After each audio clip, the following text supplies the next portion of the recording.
You're listening to Changing Reality. Changing Reality, where we bend reality all across the world. Only on WQHS Radio. So welcome everyone to another episode of Changing Reality. Welcome one, welcome all. We're so excited to have you here on a very special episode actually. But before we begin, for all of you who maybe this is your first time tuning into Changing Reality, where have you been for so long? This is the place where all the magic happens. But anyway, Changing Reality is a show that features phenomenal people from all walks of life, who are in essence changing their own reality. So through this show, we'll be interviewing and hanging out with social change makers, entrepreneurs, business owners, industry leaders, to pioneers of arts, music, business, and so much more from across the world, and many of them who've actually spent some time here on the Penn campus as well. And by hearing these inspiring stories on how they began, how they've grown in their journeys, and how they today have actually changed reality through the work that they've done, hopefully we'll get a little bit of snippets of inspiration that we can use to apply in our own lives as well. And I wanted to do this show simply because I feel like there are a lot of people out there who are doing phenomenal things and making waves in the lives of those around them. And I'm super passionate about learning those stories so that we can all grow from these experiences as well. So that we can see that successful people out there who are changing the world once started where we were at the point too. And just to show you how important I find the power of stories, personally, I actually founded and run a youth movement called Ascendance in Malaysia, which is where I'm from, that today collaborates with not just the Malaysian Ministry of Education, but works with 28 over countries to help provide an alternative education platform for any student who wants to change their own reality. So we work with students from elementary all the way up to college through various sessions, programs, experiential learning activities, and even projects that help them discover their passion, learn about themselves and the world around them, different industries, through project-based learning so that they can start figuring out the things that they're good at and start their own careers while they're still in school. And to date, we've been fortunate to work with over 35,000 students in 970 communities and have incubated countless number of student-run projects, social enterprises, and much more run by students aged 8 to 25 years old. And the basis of all of this is stories. It's kind individuals who spend their time to share their experiences with people out there who may not get the chance to hear otherwise. And through these stories, it actually sets the foundation for others to grow upon, for others to see what limitless things that they can do. And that's how Ascendance started. And today, I hope Changing Reality is that platform for you. I hope through this show, you get your weekly dose of experiences, of knowledge, of things that help you think a little bit differently. And that this becomes the platform that helps you get that inspiration, but also get the inside info that you need to actually go out there and change the world in your own way. So if you have any questions about it, if you want to know more about the show or you want to speak about like specific topics, you can let us know in the show chat below and we'll try to pick it up as well as much as we can. So today's session is live. Make sure if you have questions, you ask us and we'll try to answer it during the session too. And speaking of today's session, we have probably one of our most notable speakers who's actually joining us here today. And he's someone who's extremely inspiring. He was actually once an MBA student at the Wharton School. But our speaker is none other than Alfred Berkeley, the chairman of Princeton Capital Management and vice chairman of Untitled. So he's someone who was also previously appointed the vice chair of NASDAQ stock market in July 2000 and served throughout to July 2003. He was also president of NASDAQ from 1996 to 2000 as well. So before that, he was also a general partner and at that point of time, a managing director at Alex Brown and Sons, an investment bank. And he also served in many other noticeable positions, such as vice chairman and acting chairman of the President's National Infrastructure Advisory Council. He was a director of the World Economic Forum USA, was chairman of XBRL US, and so many other extremely notable organizations here in the US and also some across the world as well. So without further ado, let's welcome the one, the only Mr. Alfred Berkeley to our virtual stage. Hello. I'm delighted to be here with you. Well, thank you so much. I hope you're having a good day. I know it's a little after dinner for you.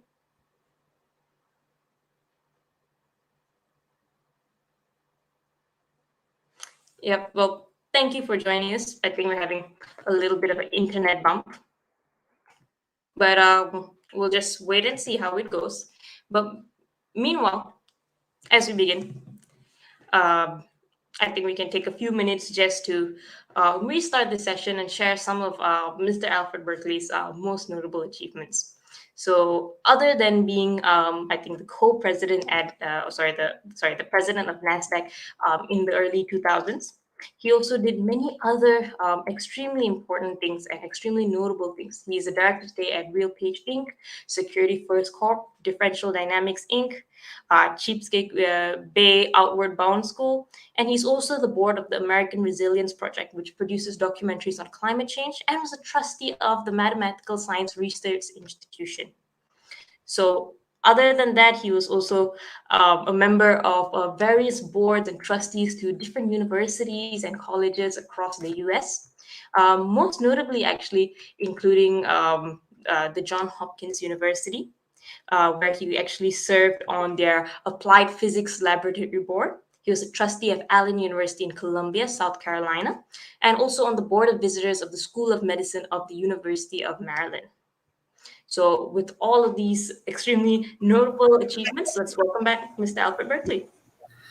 I'm glad to be here with you. The frustrations of the internet are you can't live with it and you can't live without it.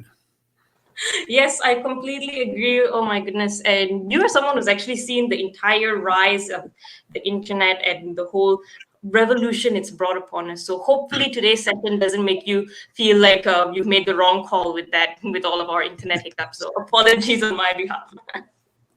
No, right after I graduated from Wharton, I went on active duty in the Air Force and got exposed to computing, and it changed my life because I got very interested in computing and ended up spending my entire time as an investment banker and then as president of NASDAQ doing things with technology.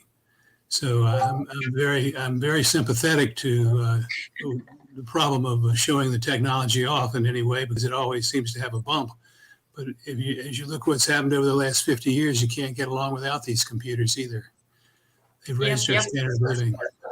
And to a big extent, I think we have you to thank for the fact that we even have like such availability of computers and software. So thank you in advance. But I feel like you've done so many amazing things that us as mere students today at the Penn campus can only dream to accomplish a fraction of those and change the world as much as you have actually. Did you know all of this when you were a student, at your time at Wharton, that you would go on to accomplish all of this, or even before that when you actually were a bachelor student like many of my friends and I are? Was this something that you had planned, that you were going to take the technological revolution by storm and bring it? No, not at all. I think just a totally unplanned career and a lot of serendipity, a lot of good luck. A lot of people have been very kind to me and helpful to me. I think that the trick is I often have young people come to me and say, what can I do to plan my career? And I'll say, do a good job at whatever you're doing and your career will take care of itself. Okay, that's a very interesting way of putting it. When you first started out, I think you wanted to do a bachelor's in English, right? How did you actually come across that decision, and why start there in a way? Well, it's interesting. I heard a speech given by a man named Stuart Saunders, who at that point was chairman of the Pennsylvania Railroad, and he was talking about the power of liberal arts education. My father was a physician, and I'd always thought I'd go into medicine, but that speech really changed my attitude and changed my life. So I think that's very important to be able to get your ideas across, and that's one thing that English helps you do. Okay. So liberal arts education, I think I and many others in the School of Arts and Science have already become your fans just for that emphasis. And from there, you went on to do your MBA at Wharton. So why did we have the honor of having you on our campus? What made you decide to go into? I think you had your degree in transportation, right? Next. Well, I was going to go in the Air Force on active duty, so that led me to the transportation department at Wharton, which helped me a lot because it was very rigorous and very structured and very much attuned to the law of transportation, the Interstate Commerce Commission and the other regulatory aspects. That helped me when I actually got into the Air Force. But I went to Wharton because they accepted me. I had been hurt playing rugby at Virginia, and I missed a semester of ROTC.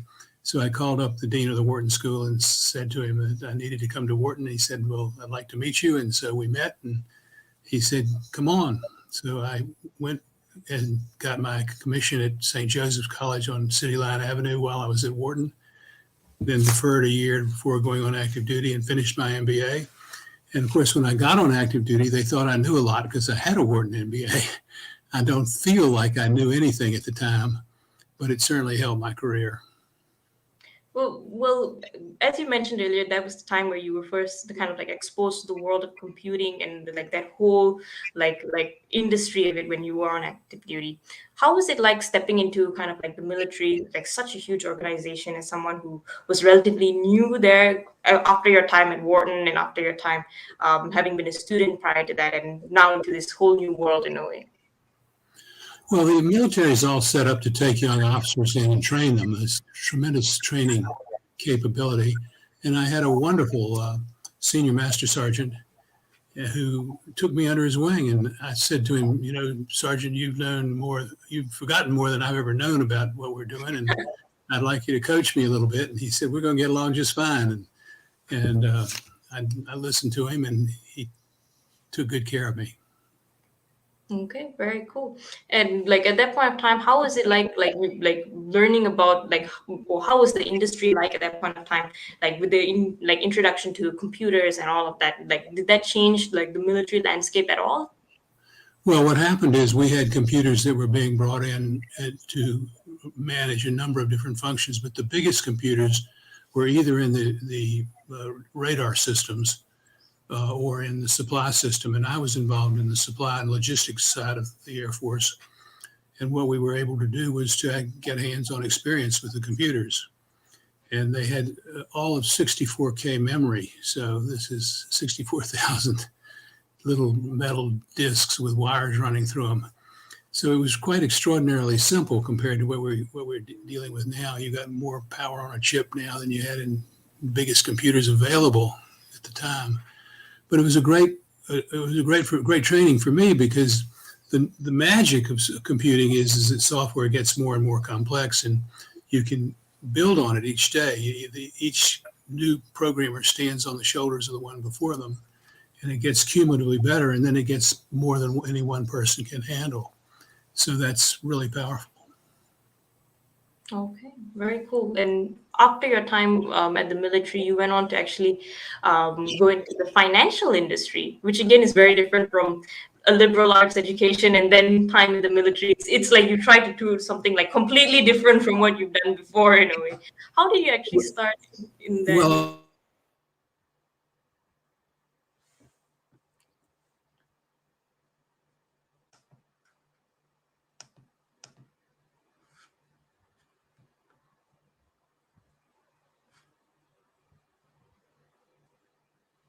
All right, I think we have a bit of a bump. I'll continue. Can you hear me? Yeah, now I can hear you. Go ahead. Yeah. Continue. So what happened when I got out of the Air Force is I went to Brown and Sons, which was a regional investment banking firm at the time. And the brokers kept asking me questions about which computer company they ought to buy for their clients. And it led me to concentrate full-time on computer software. And that led to joining the trade association for the software companies. And that led to meeting a lot of CEOs of software companies. And that led to things like taking Microsoft public and Oracle public. And most of the large companies that you've ever heard of came public because nobody else.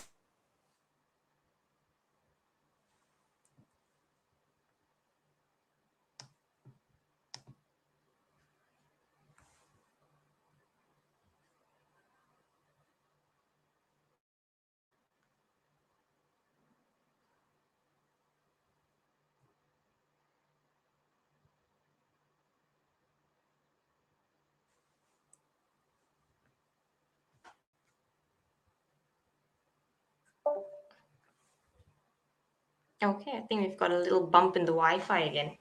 But as we wait to continue, I think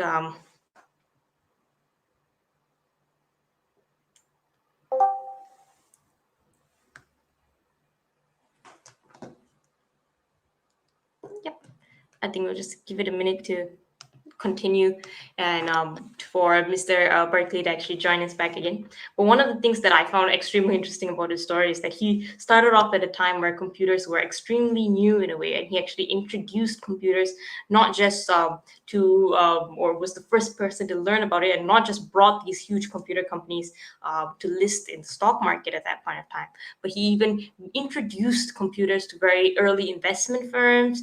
He even introduced elements of computerization into NASDAQ at that point of time. So he's definitely the pioneer in this particular industry of like figuring out what's the next technology.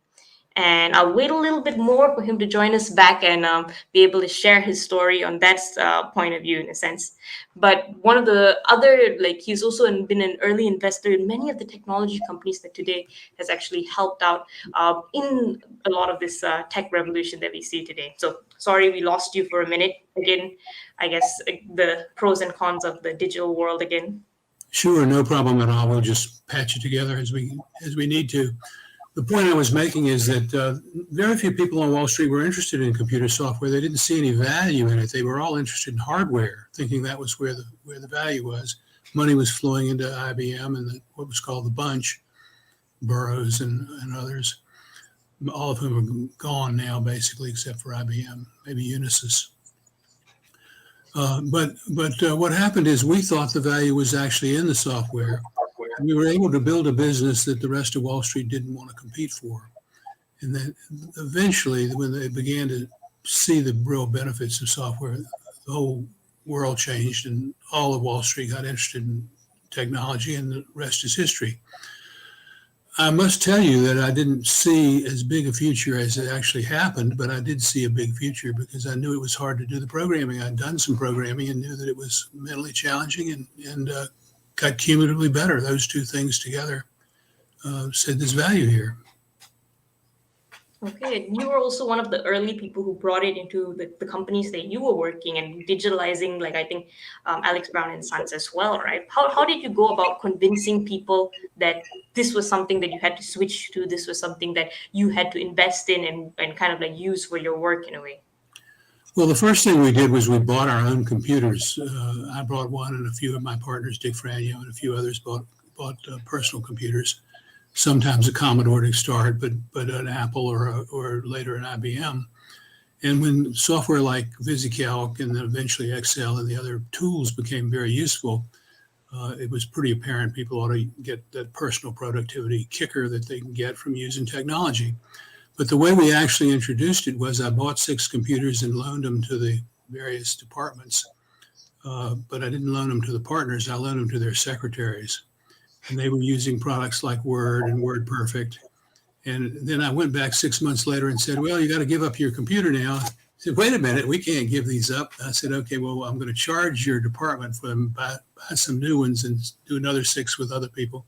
And we've kind of walked out loaners all over the firm, and the secretaries who actually knew how to get the work done loved them because word processing programs were really productive. Okay, that's very, very smart. And like I feel like many times you try to convince people of something new and something great that you just did the complete opposite. You're like, who needs this? How can like I support the work that they do through this? And it kicked off by itself. Like, how did you even learn how to do that? Or what was your thought process in like even thinking about it that way? Well, I think you just have to listen to people. It's not about telling them what to do. It's about listening to the people who know they've got a productivity problem or would be better off with a productivity tool. So it was pretty easy once a few first early adopters in the secretarial group showed off what they could do, run circles around everybody else. Then other people wanted it. And eventually it went up the pyramid, and pretty soon you had computers on some of the producers' desks and then some of the partners' desks, and the rest is history. All right. And you definitely, I think, were the natural selection with all of your both, I think, experience in finding the right companies to help with their listing, to even digitalizing your own office in the early stages. So I think it's only natural that you became, I think, president and vice chairman at NASDAQ when you did. So how did that experience actually begin? How did you start stepping into kind of like the other side of the stock market, now being the team that runs NASDAQ in a way? Was that something that you expected, or? I didn't expect it at all. I mean, Alex Brown and Sons had a very interesting approach to young people coming into the firm. For example, the first board they put me on was the Baltimore Symphony Orchestra board, where they made major donations in town in Baltimore, and basically told me, go on the Baltimore Symphony Orchestra board, pretty much keep your mouth shut. You can't hurt anything. Get some experience, learn how a big nonprofit works. So we did that, and then eventually they put me on the board of the NASDAQ stock market itself. And again, that was to gain experience, and they were taking some of the younger people that were come into the firm and were giving them relatively risk-free board seats to learn on. So it was a very sophisticated approach on the part of the older partners to get us out get my crowd out into the community and doing things and learning and making mistakes in relatively safe places. Okay, very cool. And I feel like many times young people nowadays, even when given opportunities, we're not sure when to speak up or when not to speak it. And on the other extreme, how was it like for you at that point of time, navigating kind of like the growing pains of a career? And what do you think made you so successful that you eventually became like president and vice chairman even of NASDAQ in a sense? Well, I think that, the sunlight is your friend, transparency is your friend, honesty is your friend, truth is your friend. So I always tried to keep my mouth shut unless I had something I thought was important that nobody else was mentioning. The other thing that I was taught by one of my associates was don't ever surprise anybody in a meeting. If you got something critical to say, talk to them about it beforehand, privately. You don't want to embarrass people. It's the old hunter's adage, if you can't kill them, don't wound them. And, if you embarrass somebody in public, they'll never forgive you and they'll never forget. So don't embarrass people in public. Talk to them in private. I've done that hundreds and hundreds and hundreds of times. All right. That's a very, very good take. And even while you were at NASDAQ, in a sense, one of the focuses that you had was to kind of make it more palatable for traditional customers. And I think you had this philosophy that the customer had to come before the broker. I think I read that in an article by Wharton magazine before we set up this interview.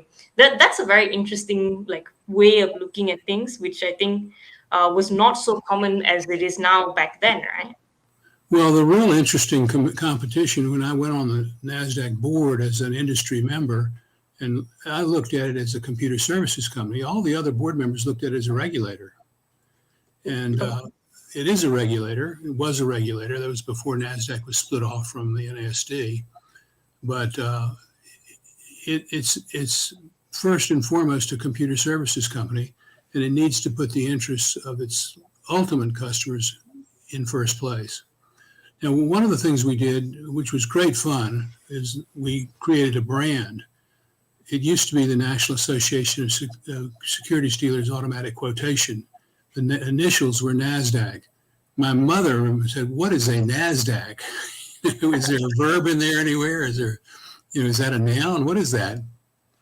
And I remember telling her, "Well, it's an acronym."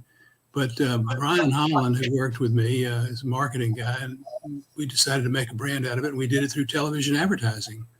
I remember asking him on the first day I met him, I already knew him from the board, but I remember asking him when we were working together for the first time, "What's your advertising budget?" And my good friend Joe Hardiman, who brought me to NASDAQ from Alex Brown, who was running NASD at the time, and he was pretty tight with a penny. And Brian told me that he had a $7 million advertising budget. And I said, "Well, let's double that and see what happens." So we doubled it to about 14 million, and we used a lot of television. And then we doubled it again to a little over 20 million, just under 25 million. And we built the NASDAQ Tower on Times Square, and we put 13 desks in there for 13 television networks. And they basically fill those slots or they lose them. If they don't use the slots, they lose the slots because other people want to use them. And that gave us about 1,000 times more visibility in the market, more gross rating points, as the marketeers would say, than we were getting from spending our $25 million on news and sports. So we looked at the market, we measured it, we said, what is our market? Our market is households that have savings. Nobody's going to buy stock if they don't have savings. That was about 52 million households at the time. Aided awareness, where you're helping them, was about 18% of the market. So it was mainly professional people in that market that had savings. And we raised that through the television ads. We were the first people that ever run an ad that had a URL in it at the end. Where do you find a stock like Intel? NASDAQ.com. Where do you find a stock like Microsoft? NASDAQ.com. We took our top 12 trading companies, which accounted for about 50% of the business in the market, and built those 15 and 30-second ads around them with the CEO in the ad, and the actual stock price is traced in the background. And we began to do something that was very important. Before I got there, we lost about 97 companies the year before I got there. Most of them were pretty big companies. After 4 years of television and putting the CEOs in the television ads and cutting prices, a whole bunch of dimensions to this strategy, but we cut that, we recut the tests and said, what's the aided awareness now is 92% of the regulated market, of the target market. So we changed that, and that meant there were only about 23 small companies leaving.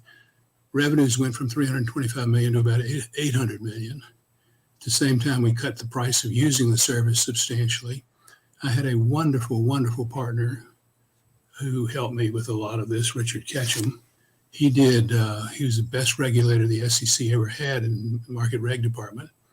And he ran the regulatory side of NASDAQ and made all that smooth and work, and we got a lot of rules changed. I pretty much paid attention to keeping companies and attracting companies, and the revenues were profoundly increased. So part of it was timing, part of it was the team. John Jacobs, who was in our team, developed the QQQ as an exchange traded fund.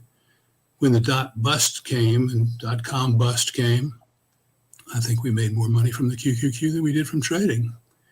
And so we'd put another leg out, and we had a financial instrument that was building our brand. I could go on and on. There's so many aspects of that. We cut the price of using the system for, let's say, Merrill Lynch trading with Goldman Sachs from $5 to a couple cents per share. That is absolutely like revolutionary. You actually came into NASDAQ and changed the whole landscape in a sense. Well, sorry, go ahead. You go ahead and ask your question. No, and like one of the things that you mentioned is that you had so many brilliant minds working with you in making this happen, and so many amazing people in your team. How did you, and one of the things that I feel many people face is that they have amazing talent around them, it's just they don't know how to pull it together towards a very firm goal. And from the progress that NASDAQ made under your kind of like watchful eye, you can definitely see it went like exponentially to where it seemed before. And how do you bring together all of these amazing people around you to achieve that goal in a way? Well, I think part of it is very important for you to understand that this was a real team effort, that I was the lucky beneficiary of a lot of Joe Hardiman's recruiting and Rick Ketchum's recruiting, John Jacobs' recruiting, Doug Patterson's recruiting. The whole team came together, but the simple technique that I tried to use, particularly when I first got there, was to hold a weekly staff meeting where everybody around the table was asked what they had accomplished in the last week, what they wanted to accomplish in the next week, and who around the table they needed to help them accomplish that. So we went from a series of individual conversations between the manager and the CEO, the president or the chairman, to a whole series of group discussions about how are we going to allocate the resources to get things done. So it was that trust and that openness and that transparency that I think went a long way to team building. And then when you've got a team, things start happening that are very favorable. Okay. And despite NASDAQ being, I think, like a software, like the place for, I think, all the biggest tech companies, I think it was you also who implemented or brought in the idea that technology could be the way to kind of like solve or implement performance and policies or solve these issues that were happening there? How was it like bringing tech, or that aspect of technology to solve those issues at that point in time? Well, I mean, that's one of the most interesting things because technology was changing rapidly, faster than regulation was changing. So a lot of what we were doing was working with the SEC to be sure that we were bringing the regulations along. And a great example of that was when we allowed computers to talk to computers and to trade automatically. Remember, before, everything was at the pace of a human. A human trader or sales trader would get an order, they'd give it to the market maker. The market maker would execute it, timestamp it, and put it in a system. Pretty soon, you began to have computers that were doing the work, and people said, well, let's let the computer talk to another computer to execute the trade. Well, that got to be going faster than a human being could do it, and it caused a lot of angst on Wall Street, and actually a lot of firms went out of business because they couldn't keep up with the technology or didn't want to keep up with the technology. So you saw some mergers and you saw some withdrawals by some of the older players. But the real trick there was working with the government, including the Congress and the Financial Services Committee and the Senate Banking and Senate Financial and House Financial Services, to say, how are we as a nation going to keep up with this technology and make these markets fair and stay fair? Markets are all about, who knows what, when do they know it, and what can they do about it? And if you've got the computer jumping in so fast a human can't even blink to see an order entered and then canceled, it's very hard for humans to keep up. And it took about 10 years for that to shake itself out and work itself out. But we've got very deep liquid markets now, by and large, and we, it's much cheaper for people to trade, and the financial services industries have led the way in having computing bring prices down instead of profits up, even though profits are up at all-time records in the financial services community. Any of that make sense? No, it does. And I think it's something like even today, people struggle with kind of like the pace that technology is accelerating and balancing it with the regulations, making sure that we as human beings can still, to whatever extent we can, keep a watchful eye, control it, make sure that it doesn't go out of hand. And even recently in the news, that's something that I feel is something that is constantly being brought up, is constantly being questioned, like in all industries today, not just the financial service industry. You served for a while, or you served as the advisor to the president as well, which is not an easy feat. And you served as vice chairman and acting chairman of the president's National Infrastructure Advisory Council. How did you go about thinking about all of these issues and putting it in a way that, like, literally the world leaders would be able to think about and implement policies and things accordingly? Well, I was sitting at my desk one day and my secretary came in and said, it's Richard Clark from the White House on the phone. Well, I didn't know Dick Clark at the time, but he's a wonderful guy and he was thinking ahead. And he basically was trying to alert the administration, at that point, the Clinton administration, to the threat of cybersecurity and cyber breaches. He was way ahead of his time, but he was right. And we had Larry Bickner, who worked at NASDAQ, he's a wonderful guy, was doing a morning call with friends of his from his prior lives. I think he'd been at Ernst & Young. And he had a 7 a.m. call on week mornings with his friend at the NSA, his friend at the CIA, his friend at the FBI, his friend at the New York Stock Exchange, his friend. These are trust-based relationships. And Dick Clark had heard about those and wanted to codify them. And I said to him, look, I don't even know you, but you can't put a political appointee in one of these trust groups. They won't talk. So he said, well, let's build a FACA committee, a Federal Advisory Committee Act committee. There's a law about how committees are set up in the executive branch to advise President Clinton on these issues of infrastructure and cyber infrastructure in particular. So I was honored to help him set that up, and we got some of the usual suspects, Craig Barrett from Intel and the Akamai Group, and we had DuPont, and we had Mellon Bank, and we had Union Pacific Railroad. We had all the major industries that we're talking infrastructure, the water industry, and it worked beautifully. The president or a cabinet secretary, in some cases, would give us a problem to work, we'd say who at the table knows the most about that and how do we staff it. We'd make recommendations to the president, and we would keep our head down. We weren't trying to attract attention. We had open meetings, obviously, because of the Sunshine Laws, but we didn't do things contentiously. We walked down the incremental step-by-step path to improve federal policies and public-private partnerships to get the ball moved. I worked on 22 projects in the 11 years I was there. I didn't work on all of them, but I was responsible for some of them and worked as a signatory on the ones that were staffed out. And we got quite a lot done. In fact, Chairman Benny Davis from Homeland Security Committee told us we got more done than any other FACA committee that he could find. So that was really from keeping our heads down and just doing the work. Okay, that is insane. And I think, as you said, 22 projects in 11 years, and that just being you among the many others in the committee, that is a record number, I think. Well, there were 25 members roughly, and we got about two assignments a year. There wasn't a formula to it. It's just sort of the way it happened. And we were usually able to give pretty good recommendations to the president. I was told about 60%, 65% of all the recommendations we made either became policy or law or regulation. So that's a pretty good record. That is a very, very, not only is that impressive, I think that's at times hard to fathom that the work that you do directly or after maybe a few steps, but contributed to a lot of the policies and a lot of things that today stand guard and regulate these many, like the infrastructure of an entire country in a way.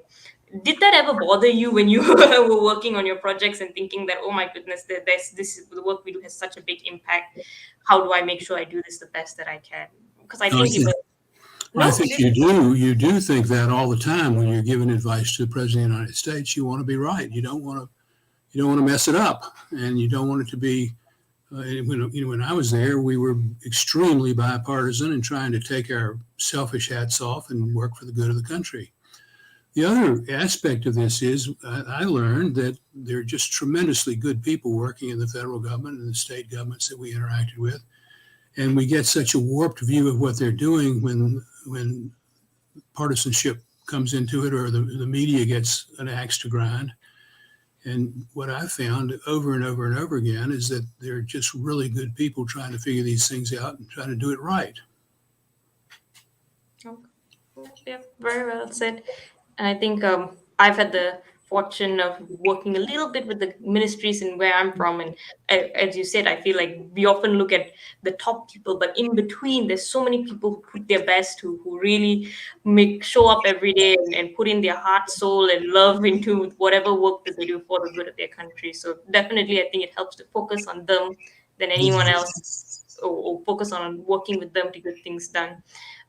You didn't just serve to empower the people in the US alone. You were also at one point, I think, the director of the World Economic Forum USA, and you through that also created so much change and brought so much awareness to that. How did you even begin to start working with the World Economic Forum, which I think was a non-profit at that point of time?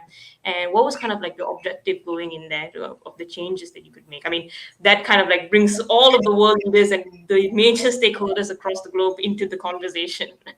Well, I think that I was introduced to the World Economic Forum by the U.S. ambassador to Switzerland at the time, Faith Whittlesey. And I went not knowing quite what it was about. And I realized that this was a very effective way to work on my NASDAQ needs and job, which was to meet almost the biggest and best, almost half of the biggest and best NASDAQ international companies were there. So I just made one appointment after another to see them, and it saved me a lot of trips all over the world. And that was sort of my selfish reason for getting interested. Then I realized that what Klaus Schwab has done is quite remarkable. And I'll give you a couple of examples. One of them was I heard Nelson Mandela say that Schwab had saved his life by drawing attention to him when he was imprisoned in South Africa and probably would have been killed had not the World Economic Forum, and particularly Klaus Schwab, have drawn attention to Mandela's existence and his position and his positions, plural. So that's one thing. Then I looked at things like when the Gujarat earthquake occurred, how the WEF community united to get a lot of aid over there pretty quickly. So I said to myself, this is worth spending some time on. These are people trying to do the right thing.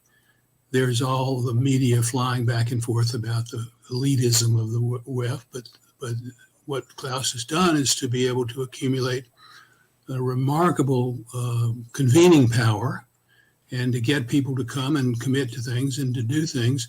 And he just chips away at the good side of many, many problems, making them better and better and better, fixing them. And these human problems don't go away. They morph a little bit, but you got to keep working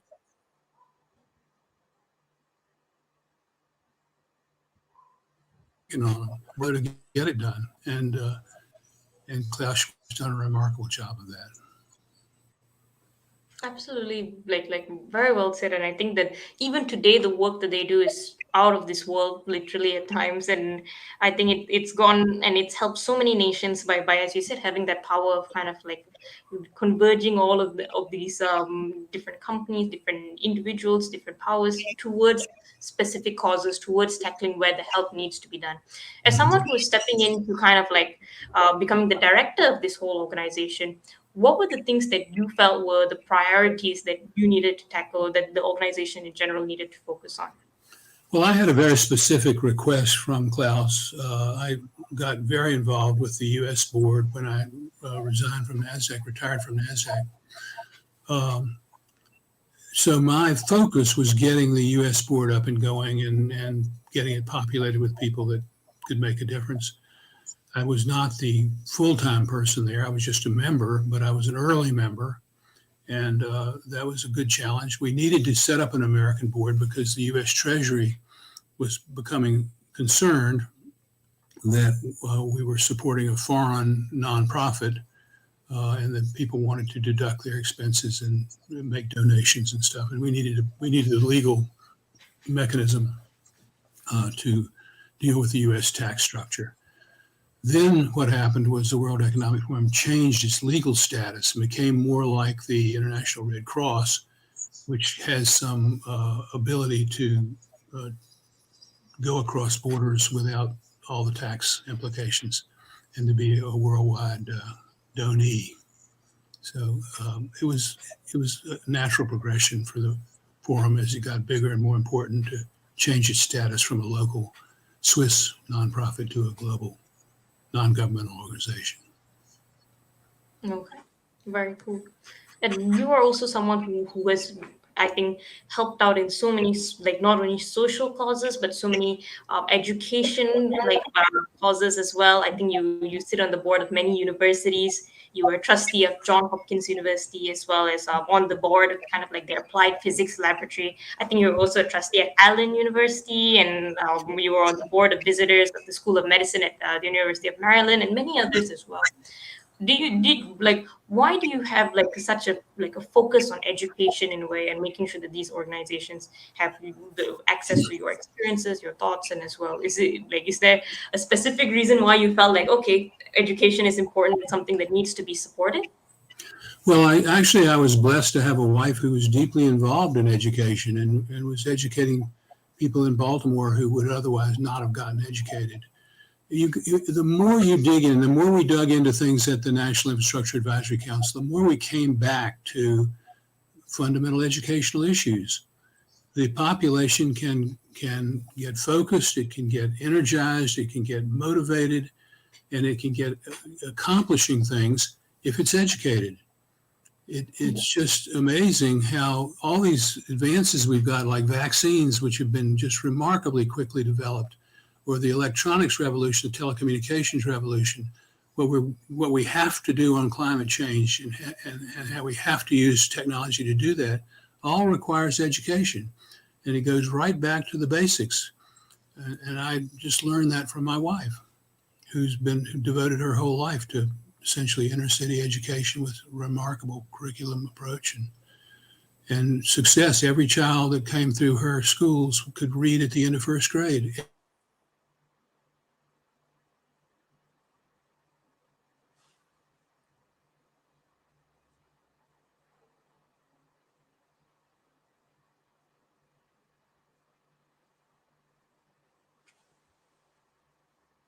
So I think we have another little internet bump in a way.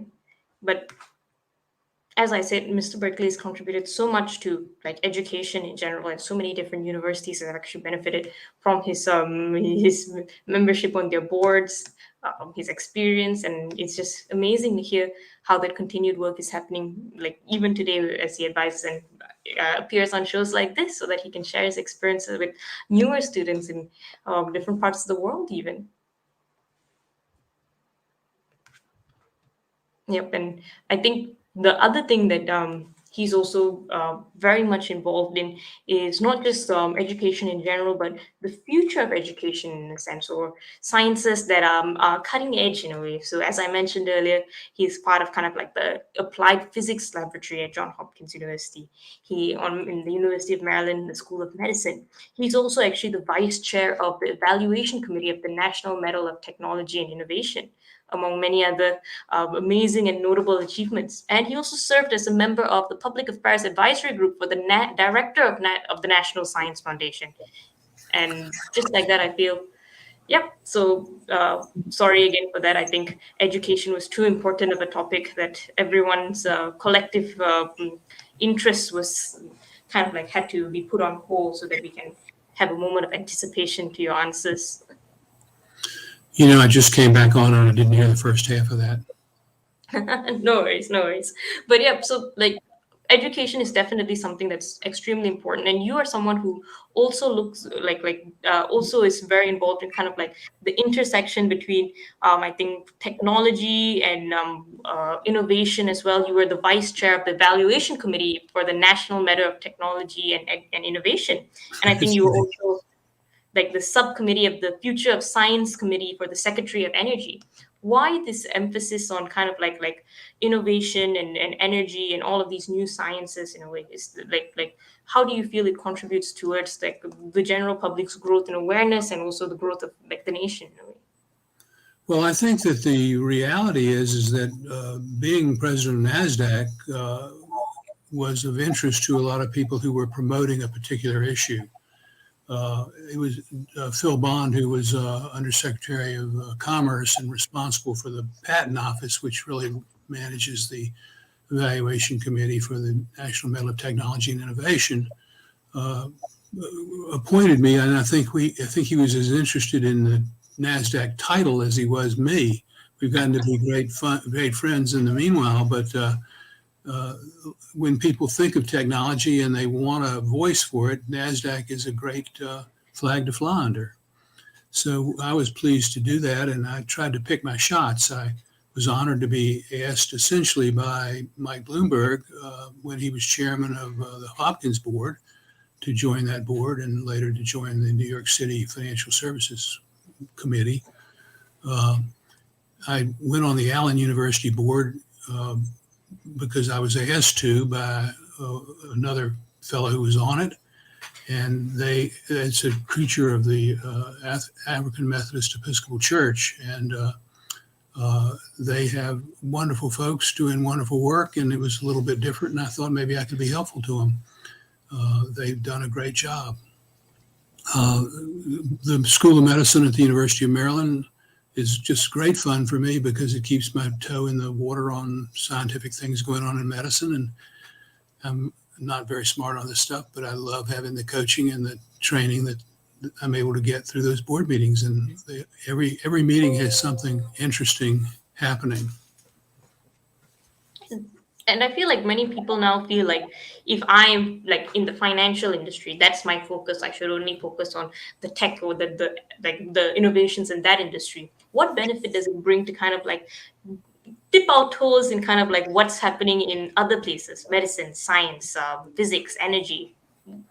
Do you think there's a benefit to it? Well, I think that most boards need different types of skills, and I've usually been asked to go on a board to fill a financial related slot. I've spent my career in the financial services industry. Uh, they will typically have other people, depending on the industry it is, filling other slots. They're not necessarily named for, I'm not the financial services guy, but I'm there to be helpful on those things I know something about. And I think a big piece of being effective on a board is not trying to know something about things you don't know anything about. I'm interested in listening, but I don't want to be a false, arrogant voice talking about things I know very little about. So I'm pleased to talk about things I feel like I do know about. And the older I get, the less I know. So that's helpful as well.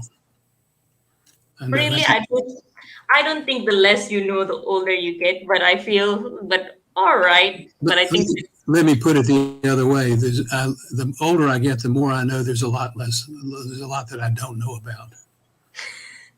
okay, maybe that's true, and maybe that's some wisdom the rest of us should probably apply as soon as we can as well. But one thing that I did notice that you have also helped out in bringing awareness about is climate change. I think you also were someone who actually, and this is actually quite interesting, but you also were part of the board of the American Resilience Project, which produces documentaries on climate change. And I think that you are someone who we've seen from your story in a way is very good at calling things before they happen, and kind of like being in the right place at the right time to create awareness about things, whether it was tech, and I think now even on the topic of climate change. Why did you even decide to kind of like support initiatives that emphasize on the awareness of it? Is that something that you think we should all start thinking about a lot more in depth? Well, I think that came out of relationships I built at the World Economic Forum. Michael Moeller was number 2 at the United Nations. He was what's called the Director General. He's the administrative chief operating officer, if you will. And I met him over the years through a man named Roland Schatz, who runs a company called Media Tenor in Switzerland. And they made me aware of the fact that the Millennial Development Goals launched in 2000 had failed pretty miserably. Nothing much came out of them. And they relaunched in 2014 these Sustainable Development Goals of the United Nations. And that's 17 goals, about 169 sub-goals, sub-targets they call them. And they're trying to figure out how to take on some of these huge problems by dividing them into bite-sized chunks that you can actually do something with. And I thought that was really pretty important and a breakthrough in understanding. Michael Mueller and Roland Schatz kind of brought this to the world. And it's now become a very de rigueur part of people's thinking that we need to do something about climate change. The fact that the weather has been punctuated by these incredible storms, and I saw pictures of polar bears dying in the ocean with no ice as recently as today, brings it all home. And I think we've got to do something about it. And I've got the ability to draw people's attention to some of these issues occasionally, and I try to do it.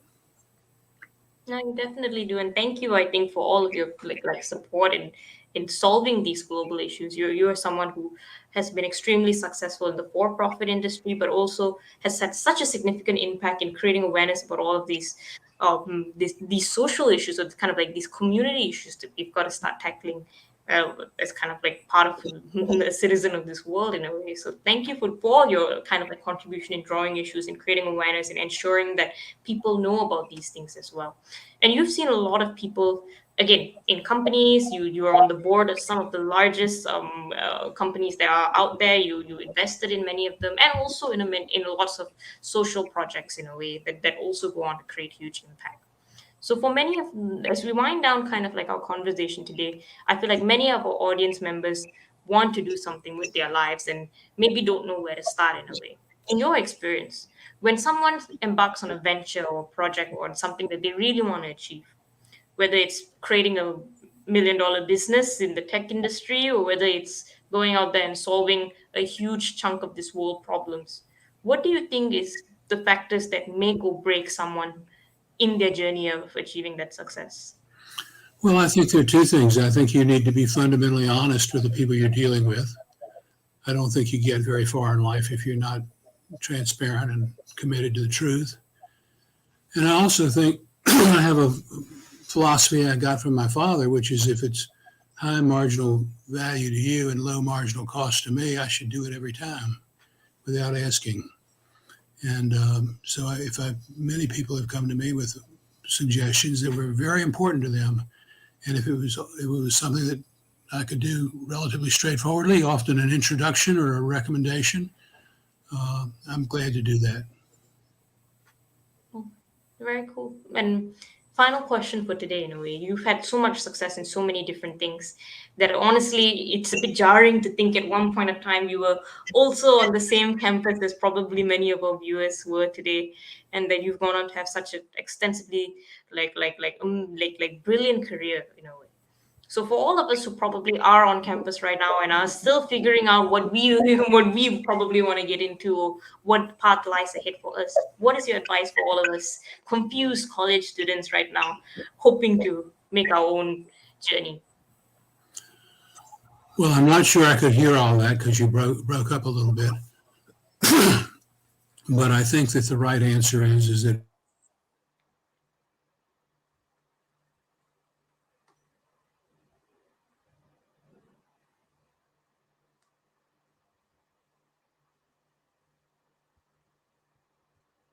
All right. Well, I think your final words must be very important, that we have a little internet break as well.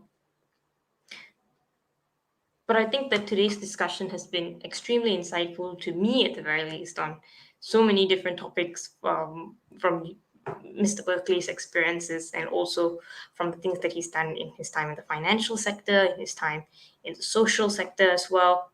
That I think that there's something that all of us can take away from it in the various areas that we want to embark on, and the various things that we want to try as well. So as we wait for him to kind of like deliver his final words, maybe if you guys have any questions, you can also drop it in the chat, and we can also take them before we end today. And again, if there's any questions we're unable to take before the end of today, you can let us know in the chat below, and we'll also be able to pick them up whenever we can, and hopefully get you guys some answers back during one of our next sessions as well. But today has been absolutely brilliant of a session. I think there's so much that I've learned personally from it. And I hope that all of you as the audience are also able to relate and learn a little bit more about something that you maybe didn't get before this. So whether it's in whatever industry that you choose for, in a way as well. So yeah, sorry. Final words before we conclude our session today for our college students, a message for them. I can't hear you. All right. Could you hear me now? That's better. All right. So just before we conclude for today, any final messages for all of our lost and confused college students out there? Well, I think you just keep doing a good job at the job you're given to do, and be honest with people, and always try to help the other person. All right. Well, thank you so much. I apologize once again for the errors in our Wi-Fi signal and whatever shortcomings that we've had, but it's been amazing to talk to you and get your story here. I think that it has so much value, and one interview does not do you enough justice in a way, but thank you so much for spending your time with us. Well, thank you for having me, and I'm not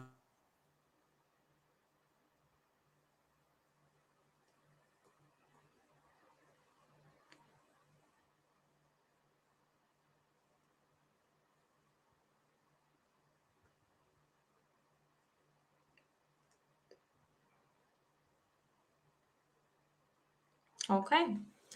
So with that, I think we'll conclude our session of Changing Reality for today. Thank you so much to our audience once again for tuning in.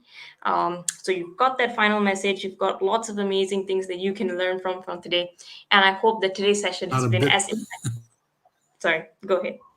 I think you just the last part again. I just came back. Yeah. So yeah. Anyway. Thank you very much for having me. I hope it worked satisfactorily for you. No, it was amazing. And I was just telling our audience that I've learned so much, and hopefully they're able to take away as much as I did from today's session too. So if you guys have any questions, let us know in the chat. But if not, thank you guys for joining today's session of Changing Reality. I had a blast, and if you enjoyed today's session, see you again next Thursday at 10 p.m. ET. Bye. You're listening to Changing Reality. Changing Reality, where we bend reality all across the world. Only on WQHS Radio.